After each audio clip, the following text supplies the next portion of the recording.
مش دايما قلة المعلومات أو قلة الكورسز المتوفرة في مجال معين بتكون هي السبب أو هي العائق الوحيد في إن احنا نعرف نبدأ في المجال إزاي، لكن أوقات أكتر بيكون كتر المصادر وكتر المعلومات المتوفرة بتكون مصدر للتشتت.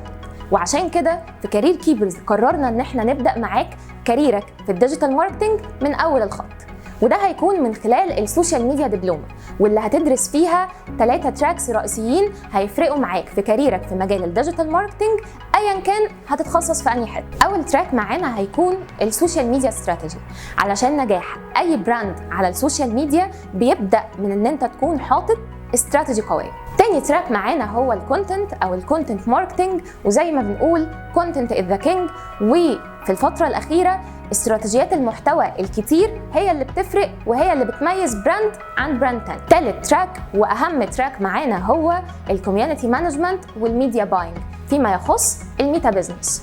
كلنا عارفين قد ايه الميتا بيزنس في الفترة الأخيرة بقت مكتسحة ومسيطرة على سوق السوشيال ميديا كله. من أكتر الحاجات اللي بتفرق مع الناس اللي شغالة في مجال الديجيتال ماركتينج سواء سوشيال ميديا سبيشاليست، كوميونتي مانجر، ديجيتال ماركتينج مانجر، إن هو يكون فاهم تفاصيل البلاتفورم اللي هو بيشتغل عليه وفاهم طبيعة السوفت وير اللي هو بيتعامل معاه. وعلشان احنا في الدبلومة هنتكلم عن الميتا بيزنس بالتفصيل، محتاجين نعرف في الأول إن الميتا بيزنس هو عبارة عن فيسبوك، انستجرام، واتساب. لو احنا بصينا لكل بلاتفورم من البلاتفورمز دي هنلاقي ان هما نوعين، واحده منهم طبيعتها اكتر كموبايل ابلكيشن، والتانية طبيعتها اكتر سوفت وير بنستخدمه من خلال الكمبيوتر او من خلال اللابتوب من خلال البراوزر. فالانستجرام طبيعته ان هو موبايل ابلكيشن، لكن الفيسبوك او الفيسبوك بيزنس اللي احنا هنستخدمه علشان نقدر ان احنا ندير صفحاتنا، عشان نقدر ان احنا نعمل اعلانات توصل للجمهور اللي احنا عاوزينه ونحقق الكي بي ايز والارقام،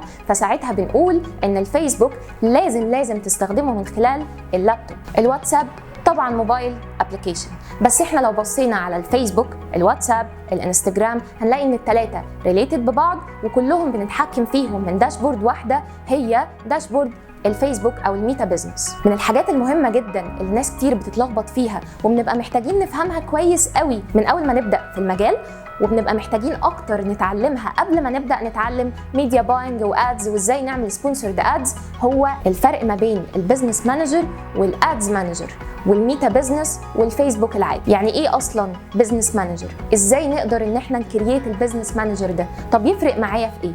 طيب ما انا بعرف اعمل اعلانات من البوست او ترويج المنشور، ايه اللي يخليني اسيب البوست وترويج المنشور والستبس البسيطه وابدا ان انا اتجه ان انا اعمل الاعلانات بتاعتي من خلال مدير الاعلانات اللي هو الادز مانجر؟ هنبقى محتاجين اكتر ان احنا نتعلم الفرق ما بين البيزنس ونعرف اهميته ايه وليه اصلا احنا بنستخدم البيزنس مانجر. الادز مانجر اللي منه بنقدر ان احنا نعمل اعلانات، وازاي اصلا ان احنا نكرييت اكتر من اد اكونت، ازاي ان احنا نقدر نكرييت فيسبوك بيج جديده، وازاي نقدر ان احنا ندي اكسس للتيم بتاعنا وندي لكل حد ليفل اوف اكسس يتناسب مع الوظيفه بتاعته، ازاي اصلا نقدر ان احنا نطبق الاستراتيجي اللي احنا حطيناها في الاول ونبدا ننفذها بشكل مظبوط، ازاي نسكاديول البوستس من خلال الميتا بيزنس. كل دي تفاصيل مهمه جدا جدا جدا في المجال، وبتفرق السوشيال ميديا سبيشاليست او ديجيتال ماركتنج مانجر او ماركتير